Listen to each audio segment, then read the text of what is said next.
Doctor صاحب مجھے یہ بتائیے کہ صدقہ خیرات کیا آپ کے میجر سنس گناہوں کو، چھوٹے گناہوں کو، آپ کی غلطیوں کو معاف کرتا ہے؟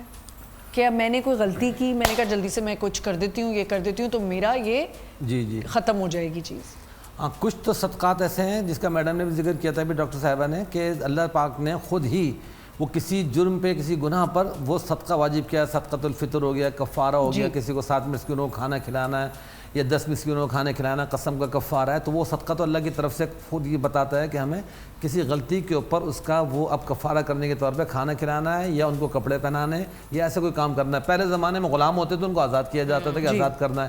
تو جیسا وہ جرم ہوتا ہے. اس کو واضح بھی کر دیں کہ کون سی چیز پہ جیسے آپ کہہ رہے ہیں غلطی ہوئی تو کھانا کھلا دیا، جیسے روزہ لوگ توڑ دیتے ہیں غلطی سے. بنیادی طور پہ روزہ ہے، قسم ہے، یہ دو تو چیزیں لازمی ہیں. قسم بھی، ہاں قسم بھی ہے. یہ تو ایک قسم پہ بھی شو کروں گی. قسم کس کس چیز کی کھا سکتے ہیں؟ ایک تو قسم لغو ہوتی ہے نا، جھوٹی جھوٹی قسم کھا رہے ہیں. اللہ کی قسم میں نے یہ دیکھا میرے باپ کا اتنا بڑا گھر تھا، اتنا بڑا ٹاور تھا کہ جو سیڑھی لگا کے دیکھنا پڑتا تھا، تو وہ چھوڑی ہوئی باتیں ہوتی ہیں نا، وہ ایک قسم. وہ نہیں، یہ قسم کہ میں تم سے فلاں موقع پہ نہیں ملوں گا یا تم سے بات نہیں کروں گا. اب وہ اس نے بات کر لی، قسم ٹوٹ گئی، اس پہ اس کو کفارہ دینا ہے. یا تو 3 روزے رکھے گا، یا کپڑے پہنائے گا، یا مسکینوں کو 10 مسکینوں کھانے کھلائے گا.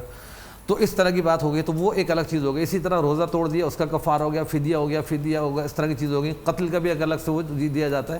یہاں سب کا مجھے بار بار ذہن میں آ رہا ہے کہ رسول اقدس صلی اللہ علیہ وسلم کے والد گرامی کی جب پیدائش ہوئی تو حضرت عبد المطلب ان سے پہلے جو نے ایک منت مانی تھی کہ اگر آپ کا بیٹا ہوگا تو میں بیٹے کو اللہ کی راہ میں قربان کر دوں گا. اب وہ بیٹے ہو گئے. اب بیٹے ہونے کے بعد ظاہر و لاڈلے پیارے اور اللہ کی عجیب شان، سخت پریشان یہ کہ بھئی میں نے کیا منت مان لی. تو اللہ سے کہا کہ چلیں 10 اونٹ ان کے بدلے میں کہ ایک قرآن ڈالتا ہوں کہ 10 اونٹ اس کے بدلے قربان کر دیتا ہوں، اس کو بچا لیتا ہوں. قرآن ڈالی گئی تو اس کے اندر پھر حضرت عبداللہ کا نام آ گیا کہ نہیں جی بیٹا قربان کرو، اللہ کے راہ میں دو. پھر پریشان، پھر 20 اونٹ کر دیا کہ اللہ 20 اونٹ اور یا عبداللہ. تو اب پھر بیٹے کا نام آ گیا عبداللہ کو قربان کرنا. یوں کرتے کرتے 10 کی پرچی اور حضرت عبداللہ کا نام ڈالتے گئے. یہ بنی کہ 100 اونٹ پہ جا کے وہ قرآن ڈالی ہے کہ 100 اونٹ یا اللہ اور حضرت عبداللہ. تو تب جا کے حضرت عبداللہ کا نام مائنس ہو کر اونٹ آ گئے کہ 100 اونٹ قربان کرنے ہیں. تو اللہ کے راہ میں اونٹ قربان کیے گئے. ایک طرح سے سمجھے کہ ان کا صدقہ نکال دیا گیا اللہ کی طرف سے. اسی طرح عقیقہ ایک ہوتا ہے. عقیقہ جو ہے نا وہ بھی آنے والے بچے کا ایک پاکیزہ صدقہ ہے. وہ ایسا صدقہ ہے جو ماں باپ بھی کھا سکتے ہیں، کھاتے ہیں، کھانا چاہیے. ایک صدقہ تو ہے نا جیسے ہم نے کوئی بکرا ہے، کوئی جانور، کوئی چیز کی کسی غریب کے لیے تو ہم نہیں کھا سکتے، نہ پہن سکتے، کسی کو دینا ضروری ہے. لیکن یہ صدقہ ایسا عقیقہ ہے جس میں آنے والے مہمان کا ایک ویلکم ہوتا ہے. اس کی طرف سے اللہ پاک نے ایک سمجھیے ایک استقبالی پارٹی رکھی کہ جی اس کے کھانے پینے کا انتظام ہو. عرب بھی بکرے کے گوشت کے کھانے پینے کے شوقین، تو ہر ایک انسان شوقین ہوتا ہے کھانے پینے کا. تو اللہ پاک نے شوق رکھے قربانی میں بھی رکھا کہ جی قربانی اللہ کے نام پہ ہو رہی ہے، اس کو حلال طریقے سے کر کے کھاؤ. تو وہ قربانی عقیقے کی بھی رکھ دی گئی. وہ بھی ایک طریقے کا صدقہ اس کا دیا جاتا ہے کہ اس کا خون، اس کے خون کے بدلے، اس کے بال جانور کے، اس کے جانور کے بدلے، یہ ساری چیزیں دعا میں پڑھی جاتی ہیں عقیقے کی دعا میں. یہ تو وہ صدقات ہو گئے جو اللہ پاک. لیکن جو ہم بڑی کوئی غلطیاں ہم سے ہو جاتی ہیں، گناہ ہو جاتے ہیں، تو کیا صدقہ خیرات اس کو اس کے لیے وہ نفلی ہے، وہ ہماری طرف ڈیو نہیں ہے.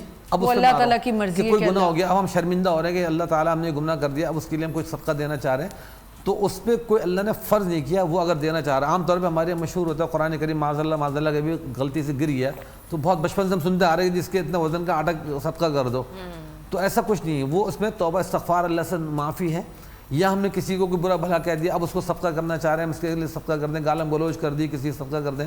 تو ان چیزوں میں صدقہ اللہ نے ڈیو نہیں کیا. لیکن اگر ہم خود اپنے طور پہ کرتے ہیں تو صدقہ اللہ پاک کو اتنا پسند ہے کہ قرآن کریم میں آتا ہے کہ مرنے والا جب مرنے لگتا ہے تو اس کی کوئی خواہش نہیں ہوتی سوائے ایک کہ لولا اخرتنی الی اجل قریب فاصدق واکن من الصالحین، کہ مجھے تھوڑا سا بھی اگر موقع مل جائے اور مجھے ایک چند لمحوں کی مہلت مل جائے تو لاصدقن، میں ضرور صدقہ کروں گا اور میں نیک صالح بن جاؤں گا. تو مرنے والے کی خوشی ہوتی ہے. اس پر نہ وہ بیٹی کو یاد کرتا، نہ بیٹے کو، نہ اولاد کو، نہ جائیداد کو. کہتا ہے جلدی سے کہیں سے مجھے موقع ملے اور میں صدقہ کروں.